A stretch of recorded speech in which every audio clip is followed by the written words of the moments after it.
আসসালামু আলাইকুম, সবাই নিশ্চয়ই ভালো আছেন। আরেকটা রেসিপি নিয়ে আপনাদের সামনে হাজির হলাম। আজকের রেসিপি স্মুদি। পুরো ভিডিওটা যদি না দেখেন তাহলে বলবো মিস করবেন।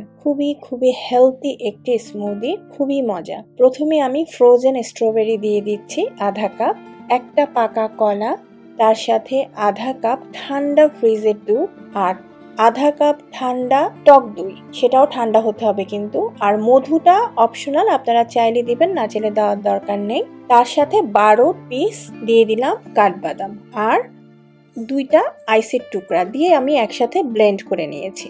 ব্যাস হয়ে গেল স্ট্রবেরি বানানা স্মুদি। কি দারুণ না? খুবই মজা। এটা যারা একটু স্বাস্থ্য সচেতন, মানে ফুডের ব্যাপারে খুব হেলদি ফুড খুঁজতেছেন, এটা তাদের জন্যই।